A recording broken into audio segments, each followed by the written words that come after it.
Welcome to Scofield Farm. I'm Carice. Today I'm going to make some seed starting mix. I'm hopefully going to get started on my fall veggie seed planting. It's the middle of August. It's the perfect time if you live in our area.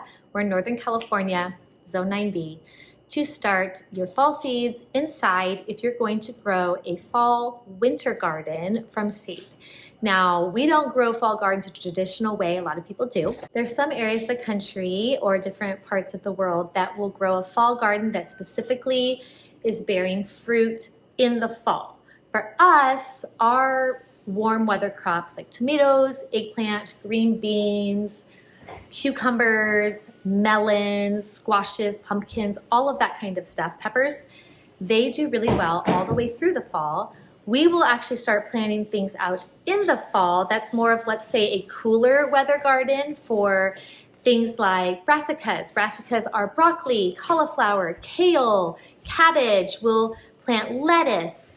We will plant onions inside to transplant out like little wheat grass kind of sprouts, and then those will take about 6 to 9 months, and we'll harvest those the next summer.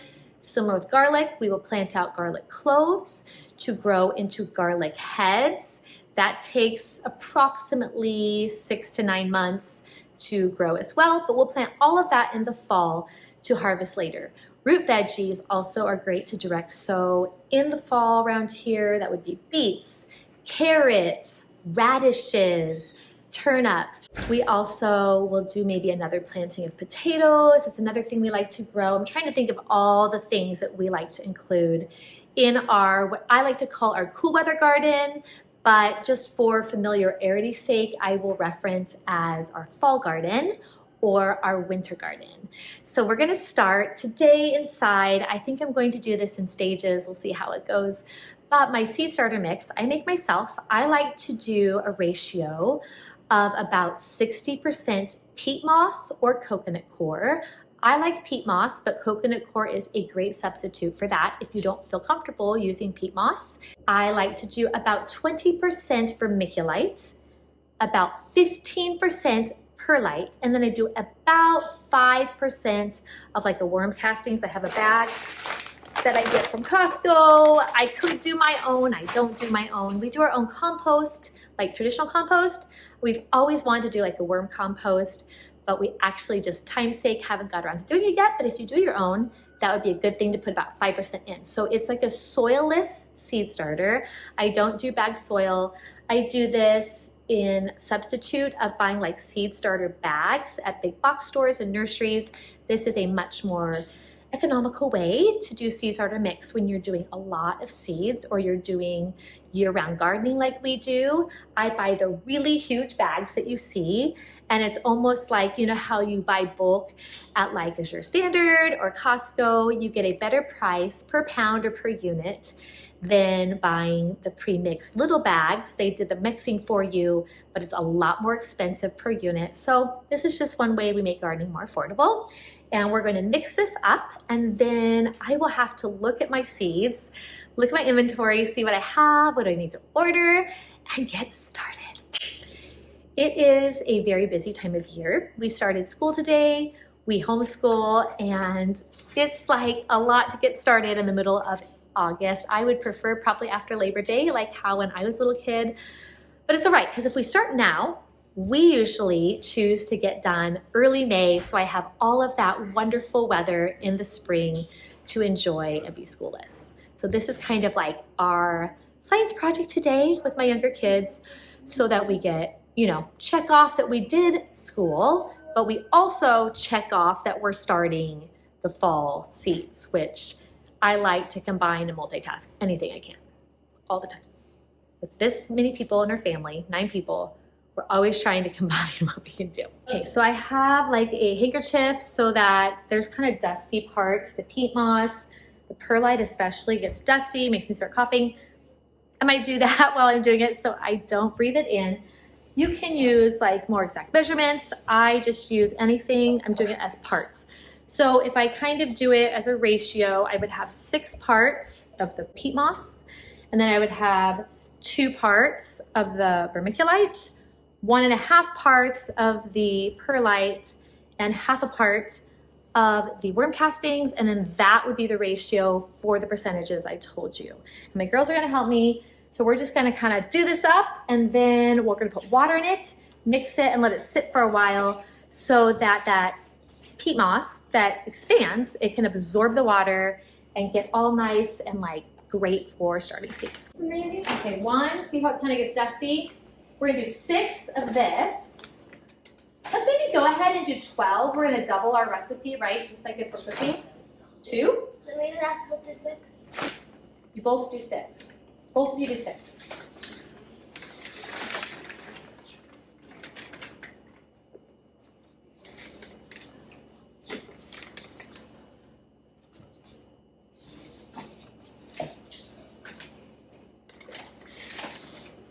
This can double as science and math and life skills, right? Life skills, this is all good.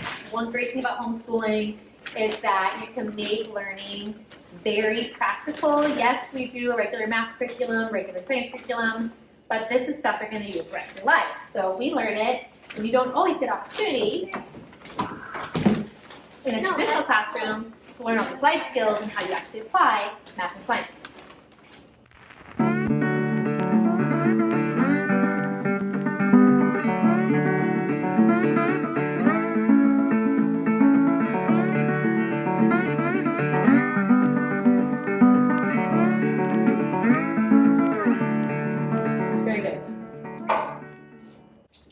Add water. We just used water from the hose while it was warm, so not waste water.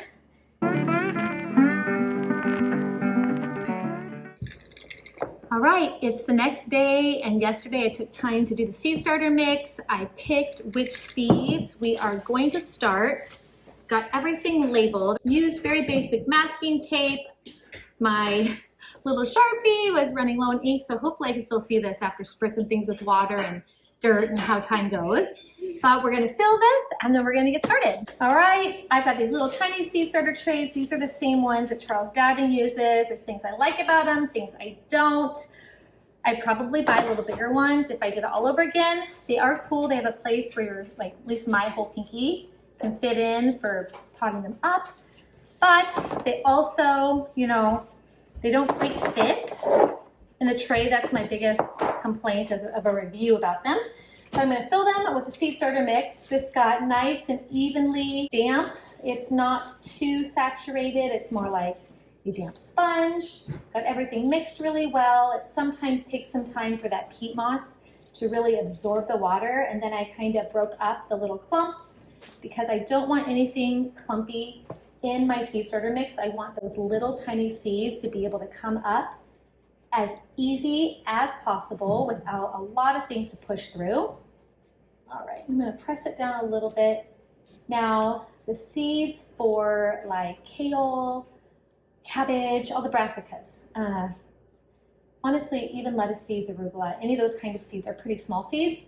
So you usually plant seeds about twice the depth of the actual width of the seed. These seeds, as I'll show you, are pretty tiny. So I barely need to plant them deep at all. Really, they're gonna be planted pretty close to the surface and then just lightly covered with some seed starter mix. All right, that looks pretty good. Nothing is dried out, but nothing is crazy wet. Just gonna make a little indent on each of the places where I can know I'm gonna put my seed. Now, I usually personally do 2 seeds per cell. That is to ensure that something comes up. A lot of the seeds I'm using right now are a little bit older seeds. I did not want to invest in new seeds this fall. I wanted to be sure and go through and make sure that I've utilized what I already have. This is something I try to do occasionally just to keep myself accountable of having gardening pay for itself and to actually feed my family affordably. We can honestly spend like endless amounts of money on seeds. They have alluring, beautiful, full color catalogs with pictures and all sorts of cool names and descriptions.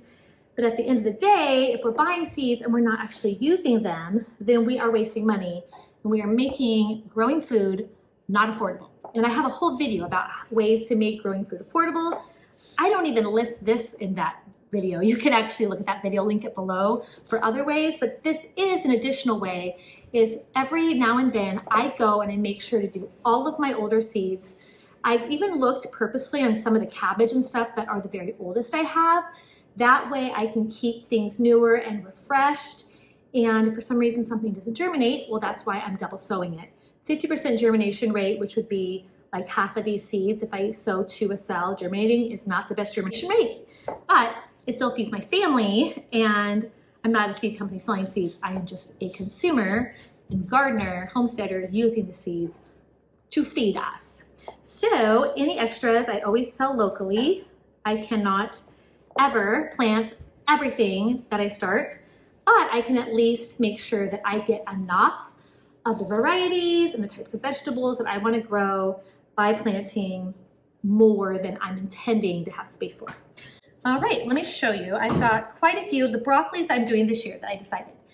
Green Magic, I had these left from West Coast Seeds. I won a giveaway on Instagram. It's a Canadian company. Waltham Broccoli, Waltham 29, I got this in a Instagram group that is Seed Wish Wednesday. If you do the hashtag, there are people who trade seeds they have with one another.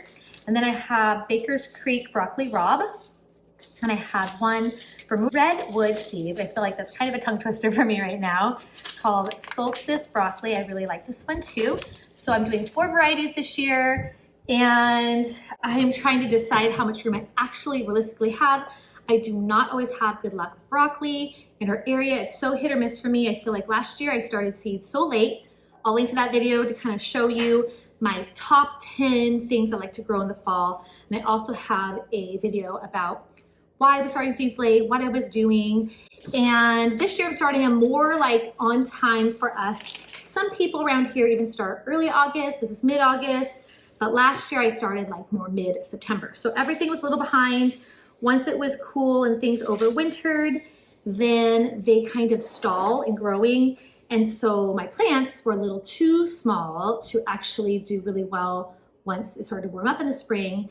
And they bolted, which means they tried to flower and go to seed too early, too small. The heads of the broccoli were very small. I actually had birds that ate almost all my cabbage, I think all my cauliflower and a lot of my broccoli. So it just was a rough year. But as gardeners, we get a restart button every year. So I'm hoping this year is better than last year. That is the hope and the plan. Oh, I was going to show you. These are very small seeds. They definitely are not so large that you have to plant them deep. If you plant a seed too deep, it actually may not germinate. It may not have enough energy in that seed to push it all the way up to the light. So you don't want to plant seeds too deep for their seed type. It is not helpful to them. Just doing 2. I'm doing it basically, right now my plan is like 6 cells per type, 2 seeds per cell. If I had 100% germination, which I won't, that would be like 12 plants of each variety. If I have 4 kinds of broccoli, I'm not planning on growing 48 broccolis. That's why, as I said, if I have extra, I will have extra of something for sure. Never know for sure what. Then someone in my local community who doesn't start their own seeds, they can, for a couple bucks, get a couple plants and grow their own fall garden. So as I said, gardening does not have to always be so expensive. It is always a little bit more affordable to start your own seeds, but also if I do not have time to start seeds, or I have a variety I really want that does not germinate well, I just go ahead and buy starts just like the rest of you, or hopefully the rest of you, because I think it's a smart idea. To show I had a lot of hard times with getting my cantaloupe to germinate. I was direct sowing them, getting my zucchini, summer squash to germinate, and so I actually ended up buying starts for those in my summer garden. And I'm very happy I did because I'm getting fruit from that, and I would not have fruit if I had just relied on sowing seeds that weren't doing that well. Broccoli Rob. Broccoli Rob does not have a big head of broccoli, but it's so fun and kind of fancy, like really nice high-end farm-to-table type restaurants who usually serve things like broccoli rabe instead of big giant broccoli heads. Got a really nice delicate flavor, and I like that kind of stuff. It's fun to grow unusual varieties of things at home, kind of the special thing of growing a garden versus only growing what you can buy in the store. I do grow things you can buy in the store, but I love when it's something that maybe I can only get in my garden or like farmer's market. I love redwood seeds. I am not an affiliate, though I would love to be. They are local to Northern California. They're actually local to our county. We live in Shasta County, and they have a really good germination. They are really good with our hotter, drier summer climates and our wetter winters. It's like the seeds are really acclimated, weatherized for our area. And so I found really good success with them, and I like their kind of varieties that they carry. They're a great family-owned company. The seeds are so small. I think maybe I am getting maybe 3 or 4 in some of the cells accidentally. I've got that mid 40, a little bit blurry vision up close that I've never had in my life. Always been farsighted, no, nearsighted. I've always wore contacts. I can't see far away, whatever one that is. So to have a little bit of blurriness up close is weird, so strange. For our cauliflower, I decided on 3 varieties. I have a purple cauliflower, purple of Sicily. I have Durgesh 41, and I have Snowball, which a friend of mine gave me these seeds. Her neighbor gave them to her, and their date is actually pretty old. I think it's like 2016. I want to say it says September 2016. And I've actually had germination success with quite a few of these seeds that I got from her. So don't just throw seeds away, test them. I had some seeds a friend gave me from a different company that were basil seeds, and I tested them 2 years in a row and they did not germinate. So those I'm tossing, but it's always good to give a test run. They're not the only cauliflower I'm growing. So if they don't germinate, I'm gonna make a note, move on with them, but if they do, they're actually a pretty good cauliflower that we've grown in the past. Okay, so again, 2 per cell is what I am aiming for. Have you started seeds yet? I'd love to know. If you would click the like button, and whenever you comment, I love to reply to comments and hear what you are doing. If you are growing a fall garden or what I like to call a cool weather garden, you know, like our area. It's not always mostly fall. Sometimes it's actually more winter and early spring that we get a harvest. Let me know what you include in your fall garden. I'm always curious what people choose to grow, if you have a favorite variety of something, if you have certain things that feel like it's not a fall garden without it. I am going to try spinach again this year. I never ever do well with spinach. So I've actually skipped it several years, but I thought, you know, might as well give it one more try. Why not? If it doesn't do well for me, oh well. I'm just not a big spinach farmer. I'm not great at carrots, and I'm not great at watermelons. We all have things we're good at and just don't seem to have success with. So if the seeds that I got for free from my friend's neighbor germinate, then I saved how much money on growing food for my family from seeds that other people, 1, were going to throw away. They were not going to keep it. And 2, just taking a risk at trying my older seeds versus buying new ones and spending a lot of money before I even start my garden, and then feeling like I have to, you know, grow a certain amount of food to make up that cost at the grocery store. I mean, no matter what, because I am not buying new seeds this season, I am saving money from anything that grows for our family. Just not as much pressure to have things succeed at all. All of it will be an absolute gift.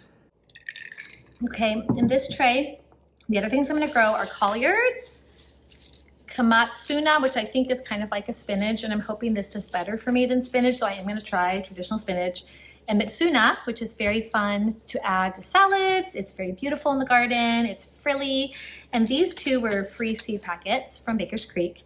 This one a friend gave to me. She doesn't care for collards, and so yeah, any food I get from these 3, again, total money saver. Like, I love that. I love maximizing our money and making things go far. We have 7 kids, and so with a big family, 5 of those are boys, 13 through 21 are the boys. We eat a lot of food, and so any way that I can maximize our food budget is a huge blessing. It's totally almost like a game I play of how far I can make things stretch, what creative things can I do. You know, 1 seed packet from most seed companies, I was trying to think that purple cauliflower, I think it had somewhere like 70 to 100 seeds. Nobody, unless you're like a market grower, nobody is going to actually grow 100 heads of cauliflower. I mean, maybe if you have a way of homesteading that you put it up for the whole year, but I don't have space for that, and so it's gonna last me a long time. And so a seed packet is often like maybe $3. That is a ton of food for $3, having like potentially 100 heads of cauliflower. I think the main thing is people don't always realize how long those seeds have the potential of lasting. So the collards that I just sowed, they also said 2016. So you will see with me if they are still going to germinate. I know those snowball cauliflower 2016, the collard of 2016. So we had a handful of things that are like 9-year-old seeds.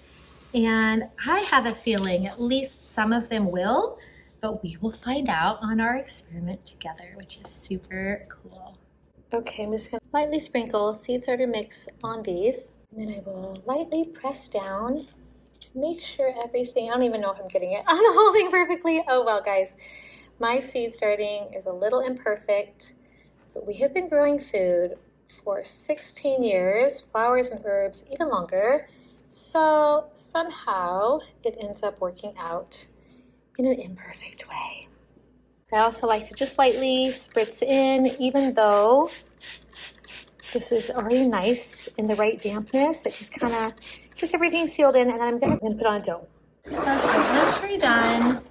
Next one to go. I actually also want to start onion seeds. I need to check my inventory on those. I want to start lettuce, which I have way more than enough lettuce. I actually have lettuce also flowering out in the garden. I can link below how to save lettuce seed, how to start lettuce seed. Not sure if I'll make a video this year on those, but I can link the ones I've made before below.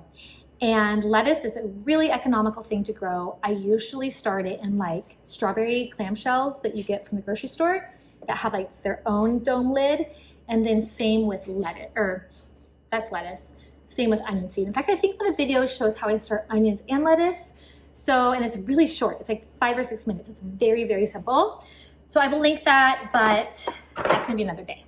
I need to make sure that I have those clamshells. I usually get them from a family member since I don't usually buy that stuff at the store. Great way to reuse stuff before it goes in the dump. Okay, now to my cabbage. I have red acre cabbage, that's like the purple one. All Seasons cabbage is a great green one. Copenhagen market cabbage. I believe this was all the way from 2015. We'll see if it germinates. Golden acre cabbage and Nozaki Chinese cabbage. We love this as a Chinese chicken salad. Also, I have made kimchi from it before, but my kids always ask for it as Chinese chicken salad first, and I never grow quite enough to do both. So that's how we usually use it, and we love it. A lot of these are older seeds, a lot of cabbage. So we will see. I had such a bad cabbage year, as I said. I had birds, fine germination. I had to plant them one day. That was just a really hard day. My husband had a terrible migraine. We had a soccer tournament I was trying to do by myself in town at least. And then I forgot to put bird netting or tulle fabric over the top. And so I lost almost all of them. It was so sad. This is living life with the planet and nature and not against them, is that things steal our food. It happens to everyone. And you try to figure out how to do your best in the circumstance, and remember to use things like netting, which would have been smart. It just didn't happen. But the years that I have done it, my cabbage has often done well. So just has to be able to get big enough to do well. We love to make sauerkraut. That is the main way that I do cabbage for our family, is the sauerkraut. Gosh, some of these are very old seeds. Makes me want to throw like maybe one extra in, a couple of them just in case. I don't know. I don't know how the germination is going to be. But again, I think almost all these packs had like 100 seeds or something in them. And then of course, I bought quite a few varieties like a lot of people do. That's why I'm using up old seeds. Okay, this one that's 10 years old, I'm definitely thinking I'm gonna put like 3 in a cell because I don't have a lot of confidence it's gonna come up, but we will see how it does. All right, that last one I might have put like 4 in, but you know, if I get even one at a Copenhagen, I will be amazed that 10-year-old seeds germinated. This is from 2020, so this one seems like new compared to the other ones, you know, just 5 years old. Okay. Okay, for my kale, I think I mismarked my little tray. I am doing a dino kale. I'm doing cyberfrill kale, another really great pick from Redwood Seeds. I have Lake Valley's Red Russian, and then I have this really cool Japanese flowering one. I'm not doing very much of this one. Look how pretty it is. It turned out really pretty. I thought it tasted good. I used it. I had it in a bunch of eggs and that kind of stuff. I love kale in a quiche. I love kale salad. We do like Parmesan and lemon juice. I should maybe make a video of that since so many people have given kale a bad rap, but we have lots of good ways of eating it. So we actually never make kale chips. I like kale chips, but we use it so many other ways. I don't need to make kale chips. Remind me, let me know in the comments if you'd like me to show some ways we use kale, especially like kale salad. I will do a video up if you guys think it's a good idea. Cyberfrill kale, I grow that a lot now, and it feels like a really productive one. It does well in our area, and I eat off of it for a really long time. Really good. So honestly, that's like the main reason I grew a garden in the fall last year, is because I could not bear the thought of having no kale. And funny enough, the things that did the best in my fall garden that the birds mostly left alone was the kale. So I did get my wish of having kale. And when I used to buy kale at a local natural food store in town, it adds up. It gets pricey. So I know I'm saving myself a lot of money of what I eat. Always grow what you eat. If you don't eat kale, don't grow kale. But I do eat kale, and so it definitely is something that helps our personal food budget.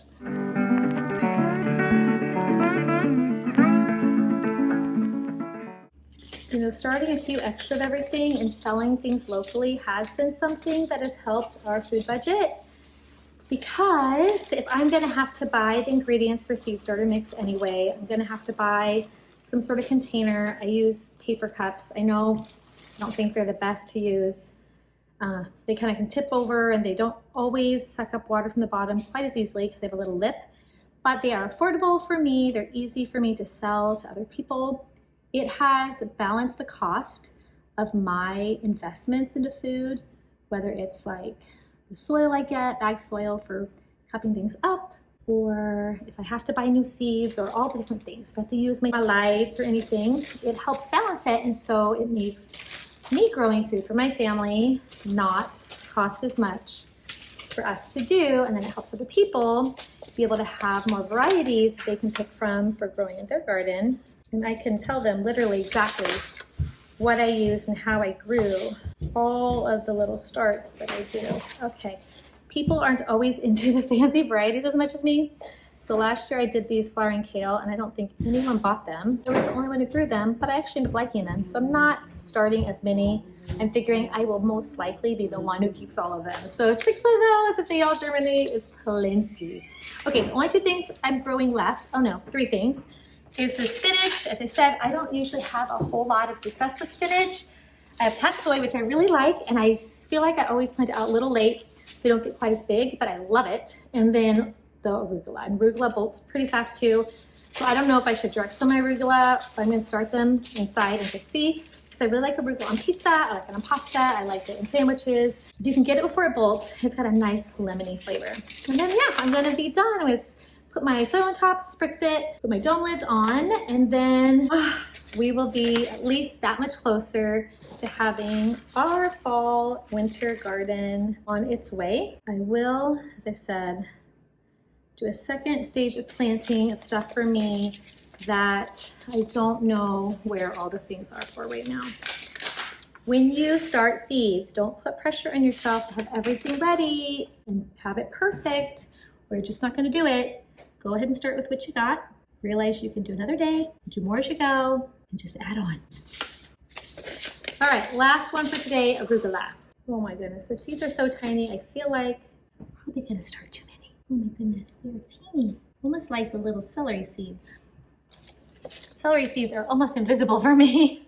All right, put the dome lids on, crack them a little bit for air circulation, and then I'm gonna put them on my shelves and we will see how they go. Thanks for joining me. We will see how these do. Let me know if you're starting seeds, and I'll see you in the next video.